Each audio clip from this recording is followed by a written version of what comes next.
They told me. Son, you're special. You were born to do great things. You know what? They were right.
I am Andrew Ryan, and I'm here to ask you a question.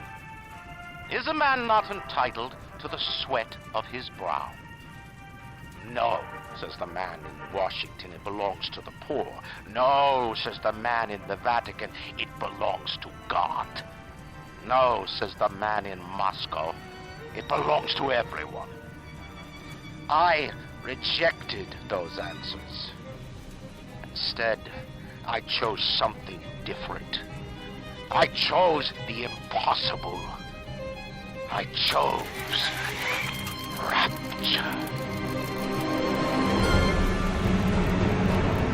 Sitting where the artist would not fear the censor, where the scientist would not be bound by petty morality, where the great would not be constrained by the small.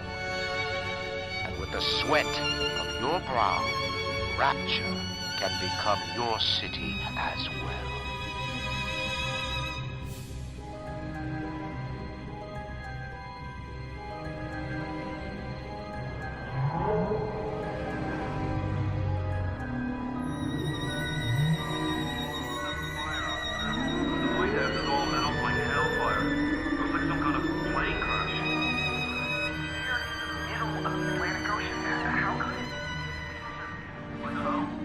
Get over there. And be quick about it. The splice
someone new.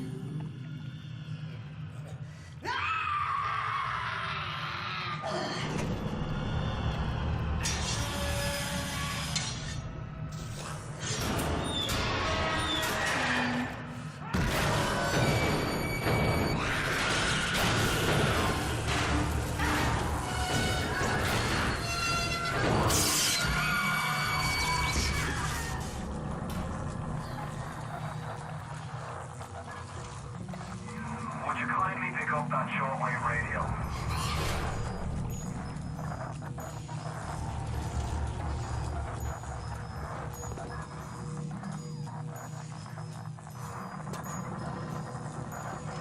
Grant, I don't know how you survived that plane crash, but I've never been one to question Providence. I'm Atlas, and I aim to keep you alive. Now keep on moving. We're gonna have to get you to higher ground. Take a deep breath and step out of the bathysphere. I won't leave you twisting in the wind. We're gonna need to draw out of hiding, but you're gonna have to trust me.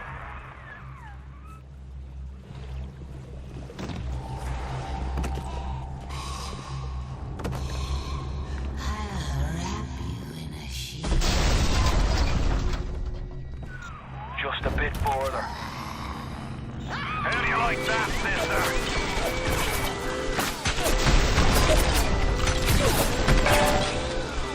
Now, would you kindly find a crowbar or something? Bloody splicer. Seal Johnny in before they... Goddamn splicers.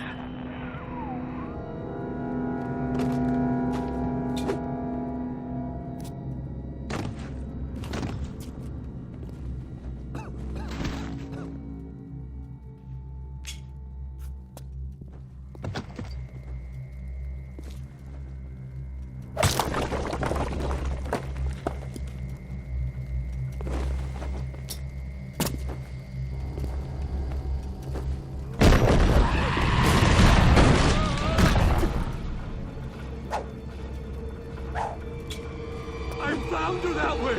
You only make it hard for I fall!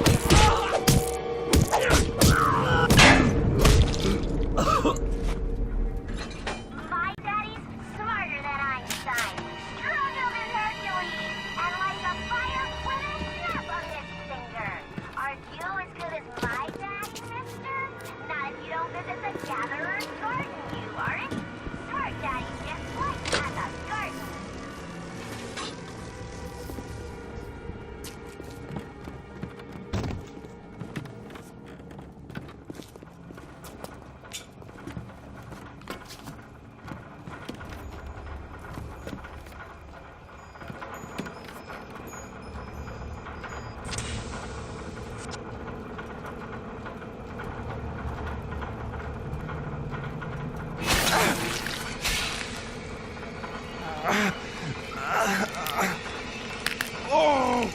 Steady now. Your genetic code is being rewritten.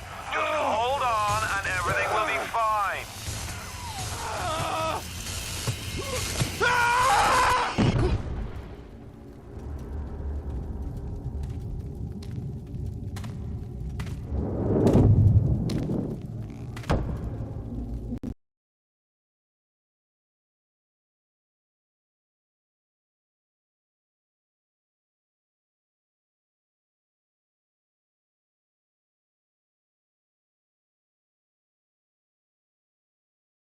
This little fish looks like he just had his cherry popped. Wonder if he's still got some Adam on him.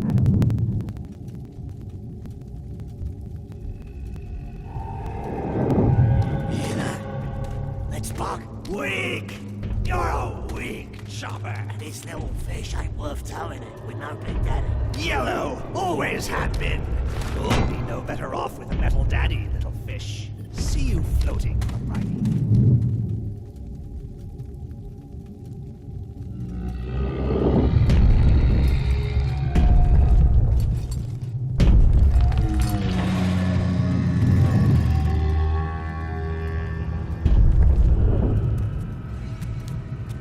Look, Mr. Bubbles, it's an angel. I can see light coming from his belly. Wait a minute. He's still breathing. It's alright. I know he'll be an angel soon.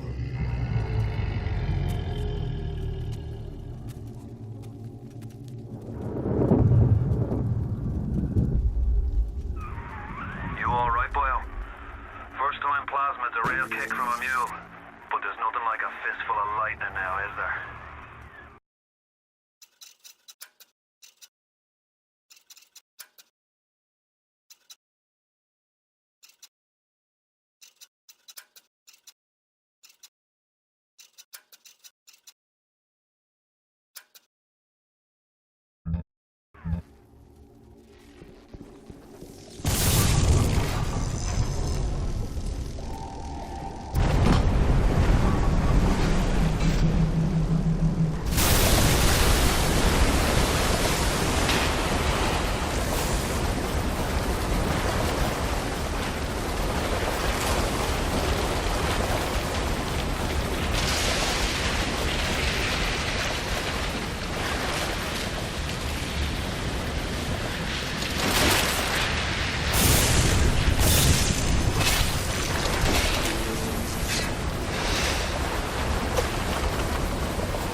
Leave me alone!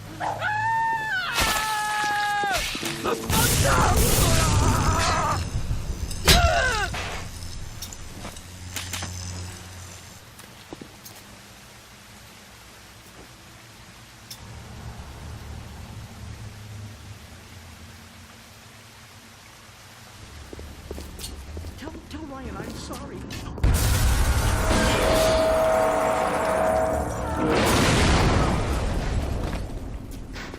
Don't fucking judge me! That's all you...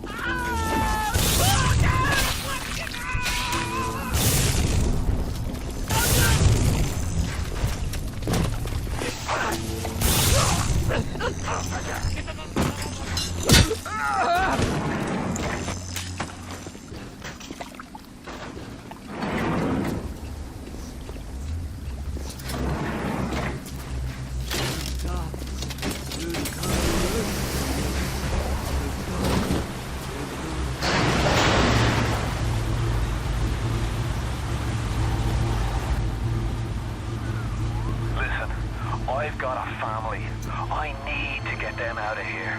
But the splicers have cut me off from them. If you can reach them in Neptune's bounty, then maybe, just maybe... I know you must feel like the unluckiest man in the world right now.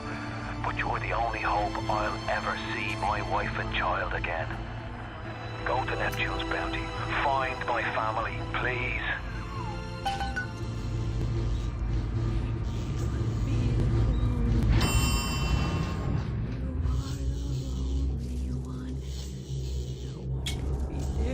Sing this song.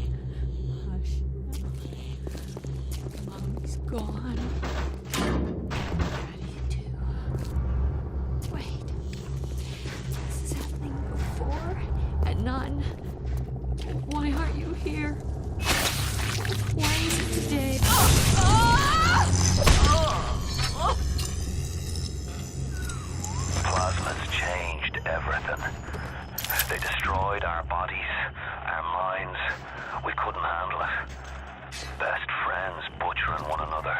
Babies strangled in cribs. The whole city went to hell.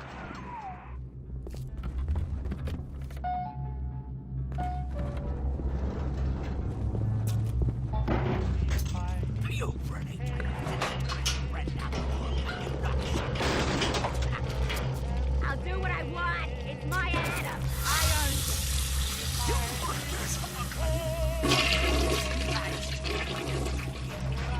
Open the damn door!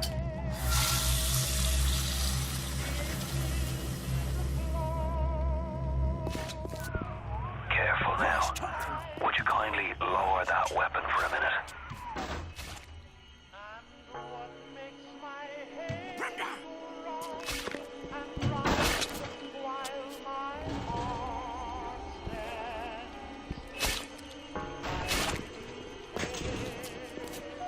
You open up!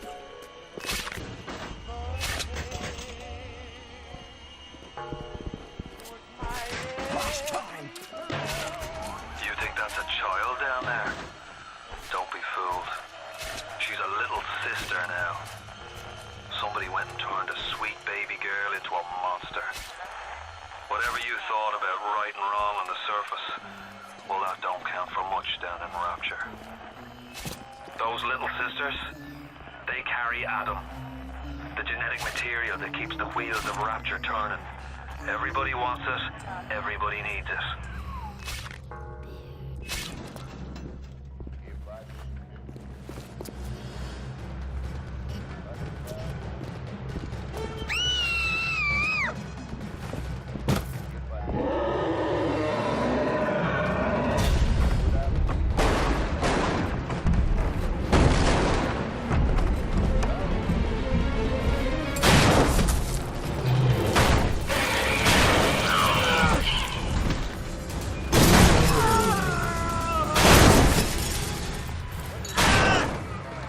That's the big daddy. She gathers Adam, he keeps her safe.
Hey, I'm Jeff Keighley here in Boston to go behind the scenes to hear some untold stories about the making of BioShock with Ken Levine and Sean Robertson.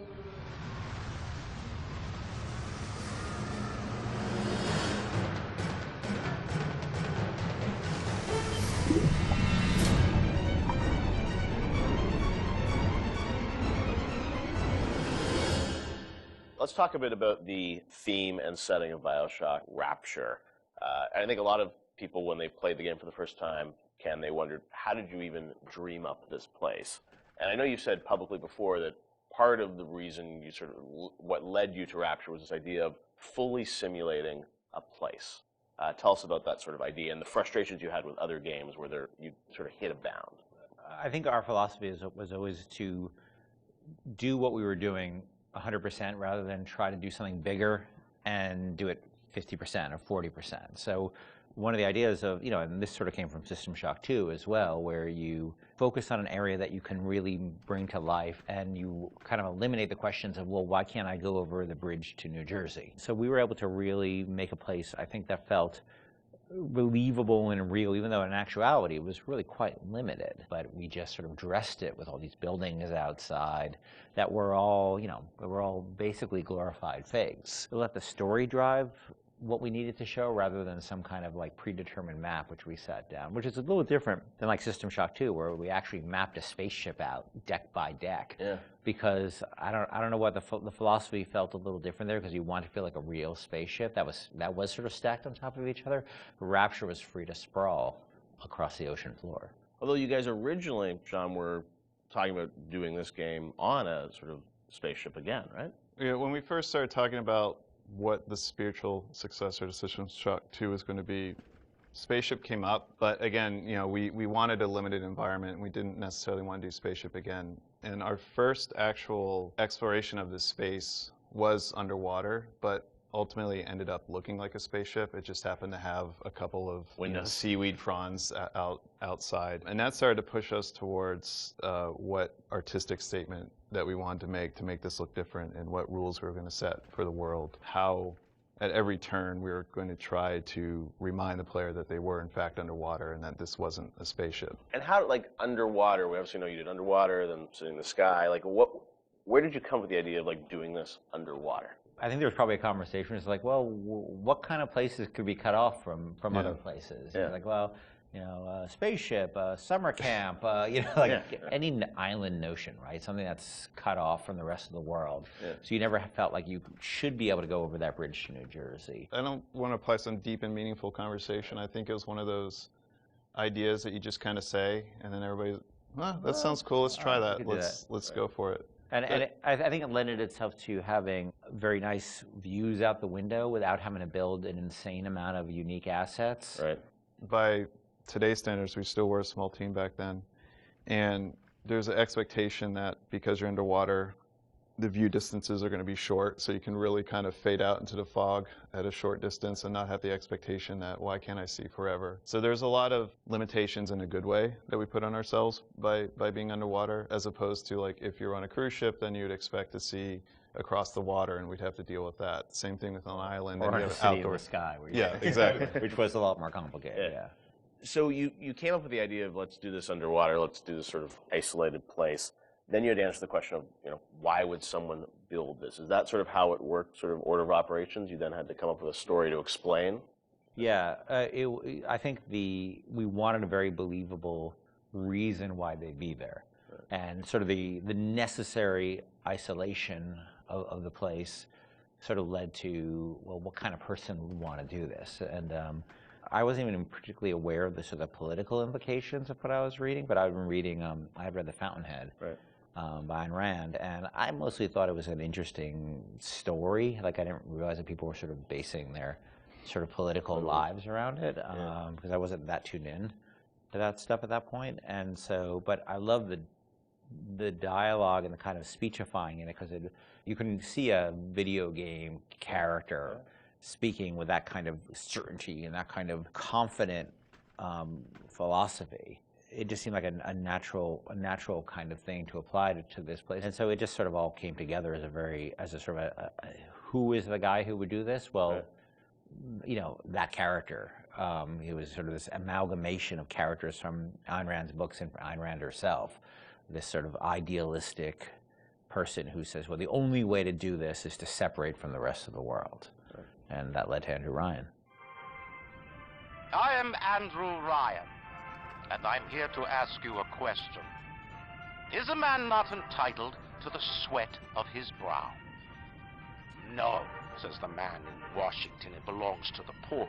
No, says the man in the Vatican, it belongs to God. No, says the man in Moscow, it belongs to everyone. We knew from a technical standpoint that we wanted isolation. We also knew to sell it, we needed a compelling storyline, a backstory that why would this place exist? Otherwise, how are we going to make Rapture feel like it's lived in if we don't have the reason for it to be there? So once we decided on the underwater location and then the closed off spaces, that objectivist story kind of came in and made the art stronger and made the level design stronger, because we could feed back into that loop. And I think that's why we had to have sort of Andrew Ryan's pitch right at the beginning of the game. We wanted people to understand why somebody would go there. And so he makes this very personal one-to-one pitch to the gamer, but also that was the pitch he'd make to people, which was, there's a place that you can be free of all these things, where you can not be sort of put upon by the government and not be afraid of nuclear war and not be afraid of all these other things that will plague you on the surface. We wanted that pitch to sort of resonate and make sense, because otherwise by the time you got there, you'd be like, well, this place is just fantasy. Nobody would ever come here. And then the beauty of the place was also tied into that. It had to be a very attractive proposition, or people who would believe that people would go, leave their lives and go to the bottom of the ocean. I'm sure in some ways you had to convince the team and enroll them in your sort of vision of, who this character was going to be and what the setting was going to be. How did that work, Sean? I mean, did Ken come in and say, hey, I've been reading these books, and I think we could sort of... I believe he just came in one day on a horse and said, Ayn Rand, everybody read The Fountainhead. Exactly. I bought 30 copies of Yeah, I think, here's a 2,000-page book or something. Yeah. Go read it. I mean, really, it was more organic. Like I said, we knew that we had this location, and you struggle to fill it with stories, and you struggle to find meaning of why does this place exist? What's my motivation? And as Ken started to explore Ayn Rand a little more and started talking to us about it, and we were having that conversation, and it's like, oh, this could totally work. Like, this is exciting. Like, this is something that really hasn't been done in a video game before. And if we had flipped it and come up with the idea first before the location, I don't think we would have really been that excited about it. But we had a location, and now we're trying to fill it with that story. And because of the order of operation there, you start to get excited, like, oh, I could totally make this work. This is going to really make it feel like a lived-in space. As you think of sort of the the setting, and you think of maybe a character or something, was there a moment that you think back, it's like, oh, like right then and there, like I got excited when you attached the Ayn Rand For me, stuff it was to it was going to Rockefeller Center and seeing the visual. Uh-huh. So I told this story before, but my wife and I were in New York, and we went to Rockefeller Center, which was, if you go to Rockefeller Center, it basically looks exactly like Rapture. It's because every building, you're sort of encircled. It's this block in New York, or a couple of blocks in New York, where Radio City Music Hall is, and where 30 Rockefeller Plazas, where you see that show 30 Rock, and the ice skating rink, and where they put the Christmas tree, and it's this very iconic location. But what's cool about it, it's all one, unlike the rest of the city. Everywhere you look, it's one architectural style. It's Art Deco, and it's very iconic Art Deco. And my wife and I were there, and we were sort of working on the game, and we didn't have a visual style. And all of a sudden, I started looking around, and I said, oh, this could be a visual for the game. Also, the geometry of it was actually quite conducive to making a video game, because it wasn't overly complicated geometry. Art Deco is quite bold and simple. Bold and geometric, and simple. And so my wife and I bought a couple of Taurus cameras before iPhone cameras, exactly. Throwaway cameras, Yeah, throwaway cameras with little Kodak things, and we just started photographing doorknobs and light fixtures, and just sort of developed the photos. Remember that? Brought them in and said, come to the office, here's a stack of stuff, here's a Sean. Stack of photos. Take a look. I'll see you guys in a couple of years. Go make this. City where the artist would not fear the censor, where the scientist would not be bound by petty morality, where the great would not be constrained by the small. And with the sweat of your brow, Rapture can become your city as well.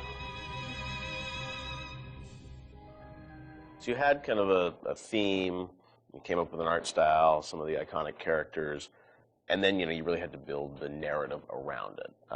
And you've talked about a lot of the themes in the game, and greed, jealousy, sex, violence, all the things that sort of drive us or what destroy us. And that was something I think that as you thought about the story of the game, you wanted to, I'm sure, reflect some of those, right? Because I think people love the characters. It's sort of flawed in a way, and this is a world which is its own little microcosm, but had a lot of tension inside of it. Yeah, I mean, the character of Ryan was sort of, he's basically invisible through most of the game, right? Except for a very small portion.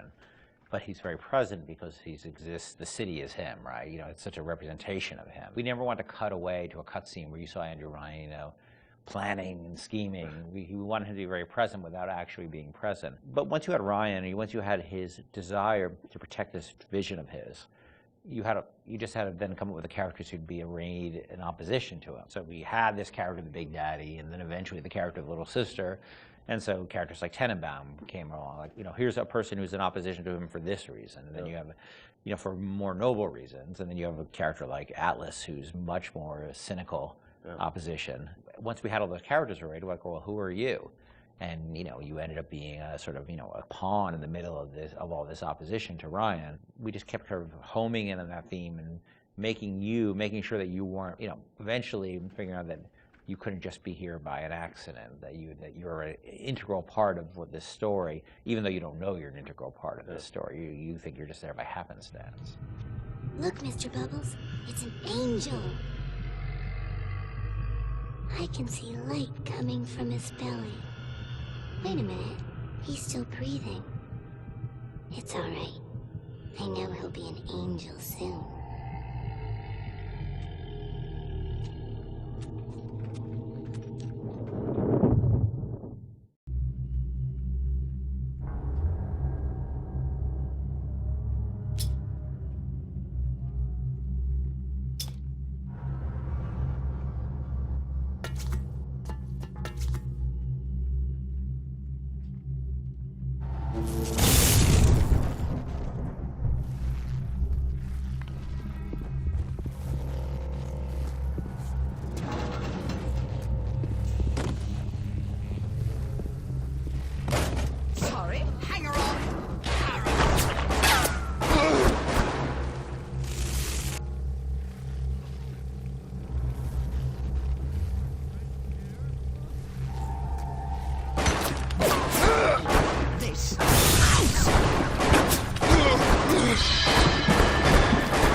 one of the bitches said to you, KGB Wolf or the CIA Jackal.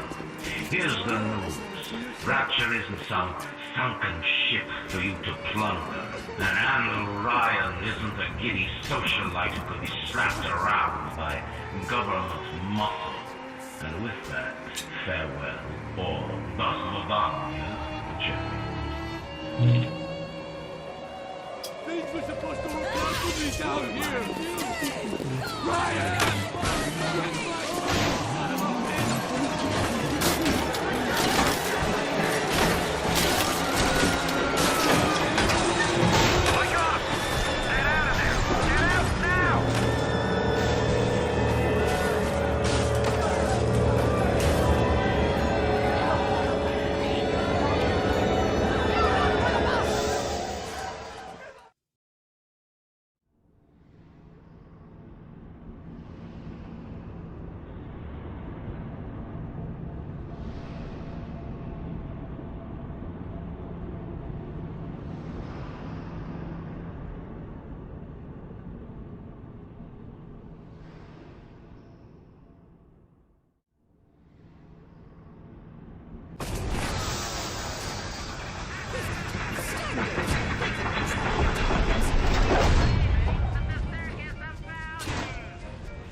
Now you've met Andrew Ryan, the bloody king of Rapture.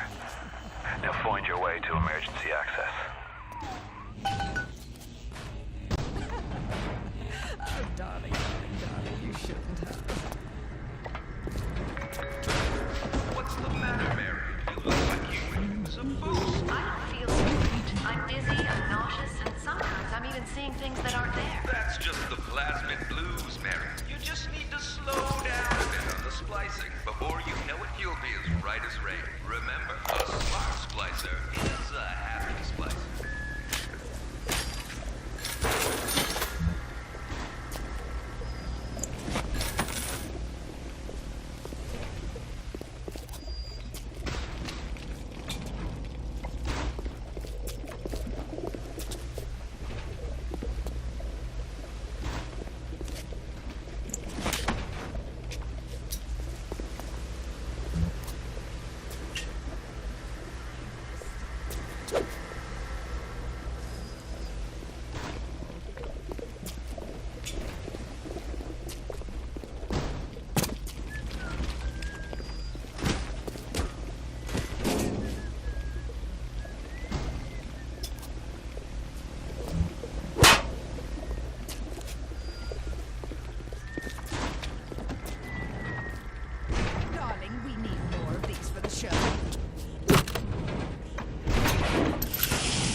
Someone shut up!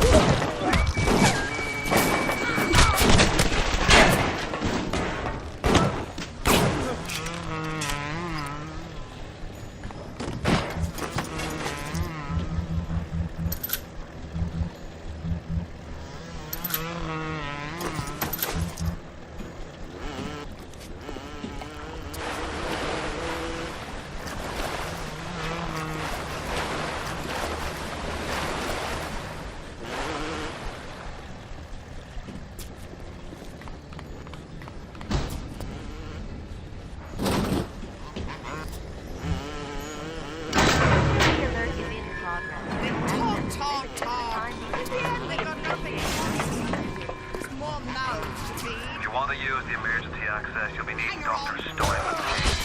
He's the one that runs this place. But I don't expect him to hand it to you out of the milk of human kindness. Steinman ain't that kind, and frankly, I'm not even sure he's still human. Now you were a fucking cage. Here they come.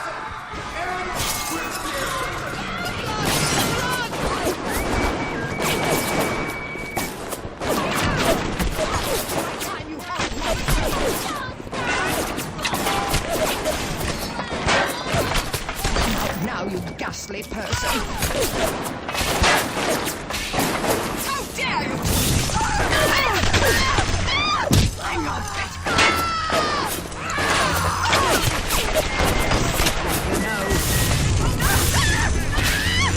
Unsickle, uncouth, uncultivated! Now! Stop wasting my time, you horrid monster! More trouble?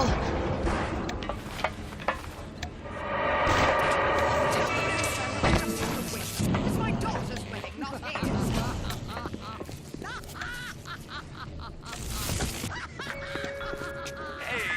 Going to the big game tonight? I heard Ryan's Raiders are playing. No way, Jim. It's not safe. Haven't you heard? Atlas's bandits are everywhere. Hold on a second then. Remember what Andrew Ryan says. If you do that, the bandits win. Take your family before trouble. And Arcadia, go out and shop. It's the Rapture way of life. You promised me pretty, Simon. You promised me pretty, pretty, pretty.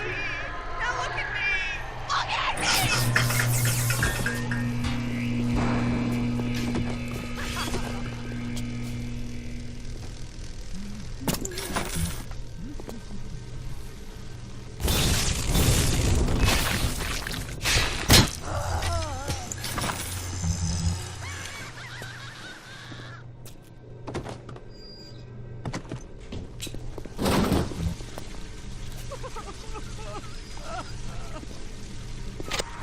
You keep an eye peeled for Steinman. The daft bastard set up shop in the surgery wing. You want to find him? Just follow the blood.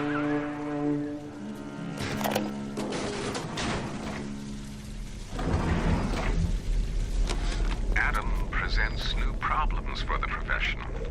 As your tools improve, so do your standards.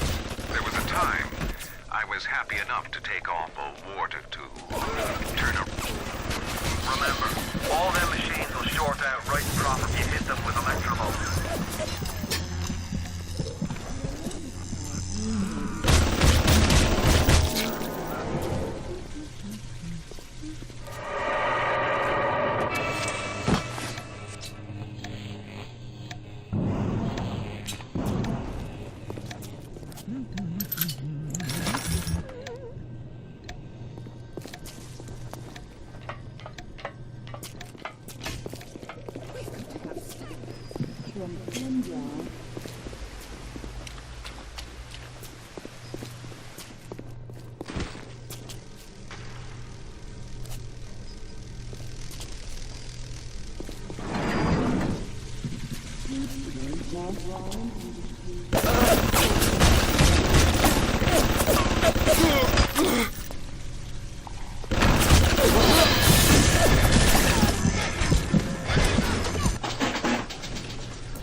for this one to be taken to the morgue.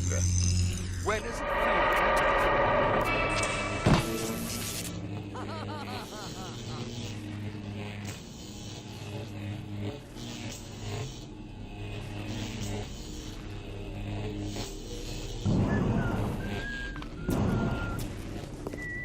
The parasite hates three things: free markets, free will, and free men.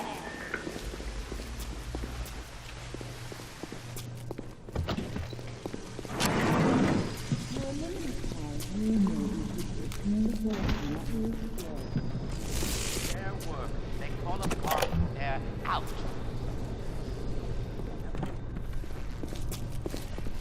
Needs of safety.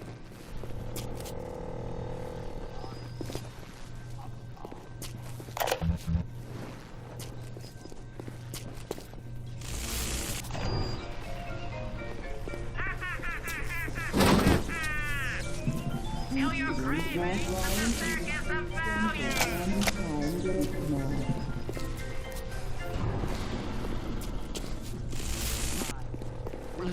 Humanity to an endless cycle of guilt and faith.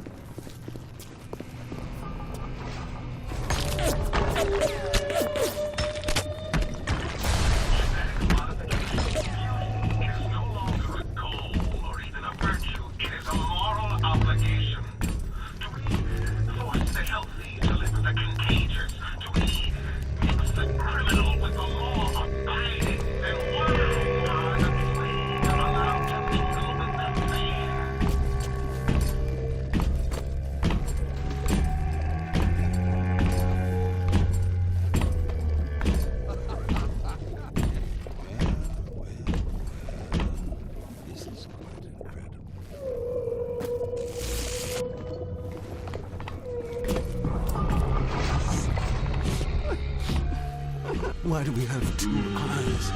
Is there some law that says we must? Two arms, two legs. I'm not finished! Not finished!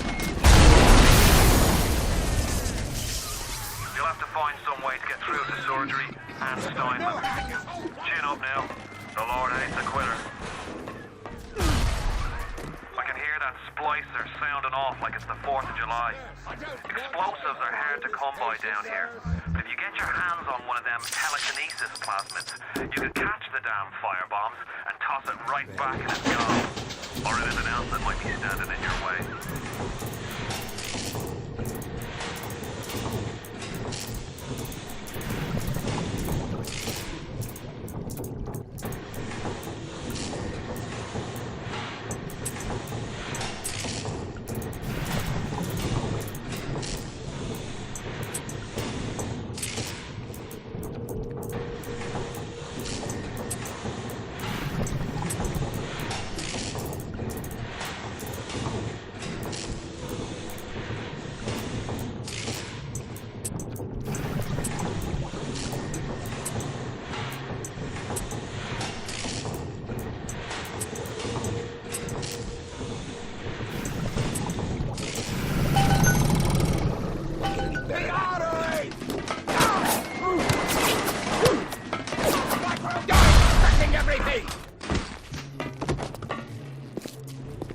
Approaching a little sister is a criminal offense.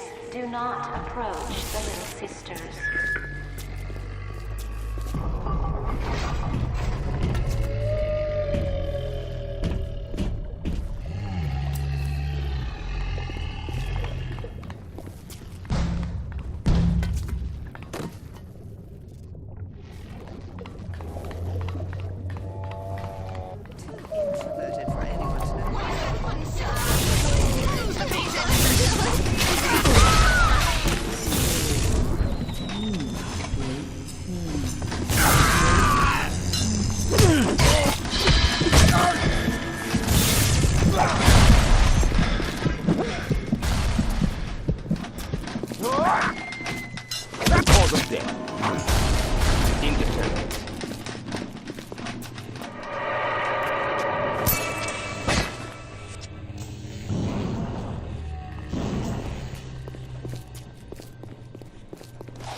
Dr. Ryan asks you a simple question. Are you a man or a slave?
Don't worry. I'm a professional.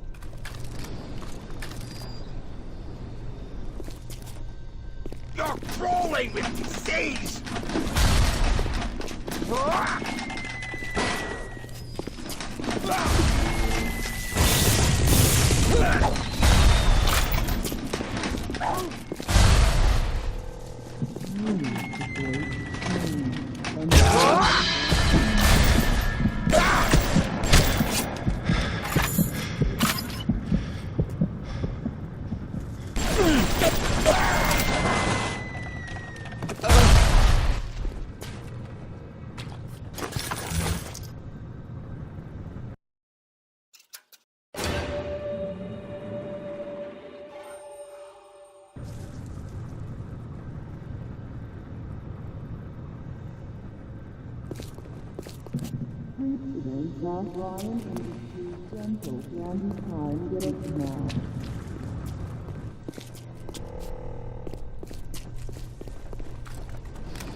What is the greatest lie ever created? What is the most vicious obscenity ever created? Labor.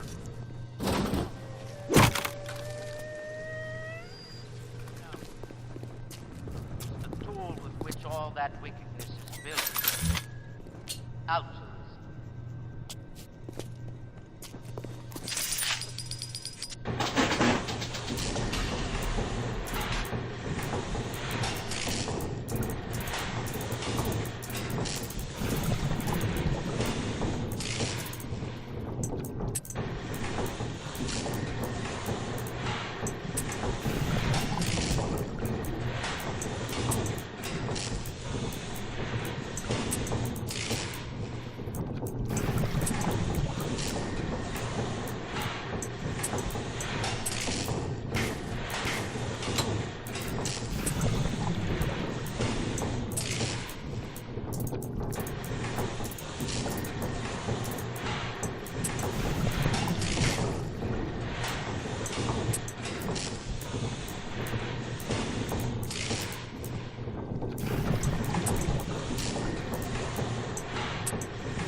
Oh, Mr.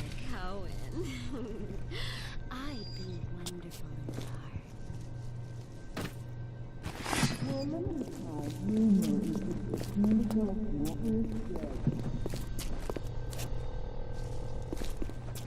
the Parasite has his eye on Rapture. Keep your eye on the parasite.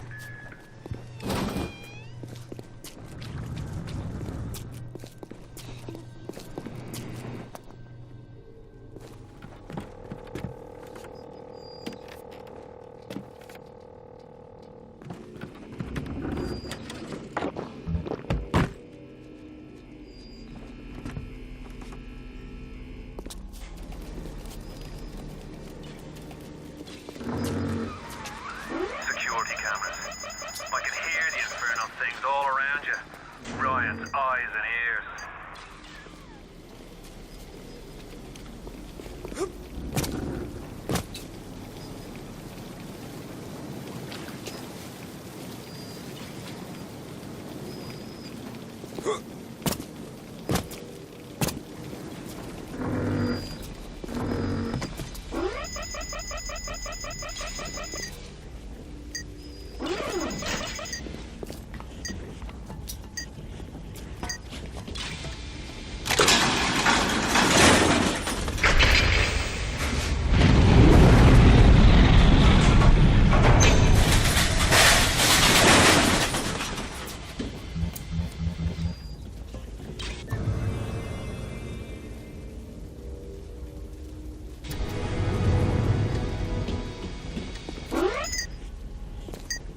What?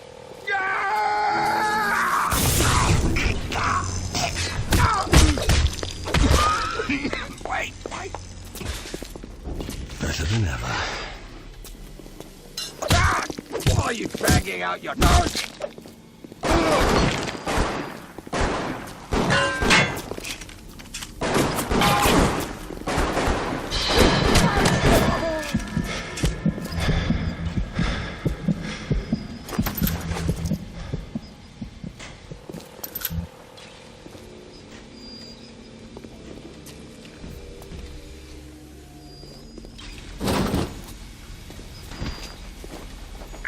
Parasite wander.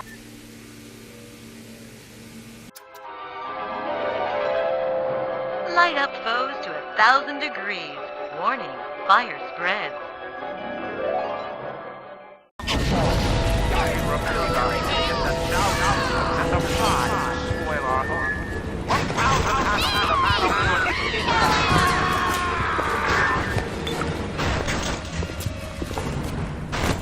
You call that tenderloin? If you serve that in any respectable hotel in New York, they will laugh you out of town. Stealing a movie theater! Got it! Wrecking everything! You're not one of us!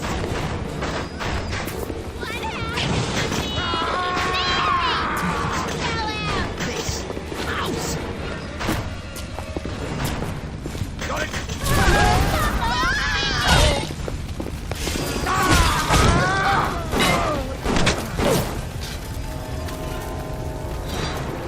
All roads in Rapture lead to Ryan. Security, the Slicers, the Big Daddies, the Little Sisters. He pumps some kind of chemical scent in the air. Pheromones, they call it. Makes them all dance to his tune. What's the matter, Frank? It's this thinning hair, Jim. Every day there's less and less. You know the problem's not in your hair, it's in your genes. Hey, I don't go in for all that splicing stuff.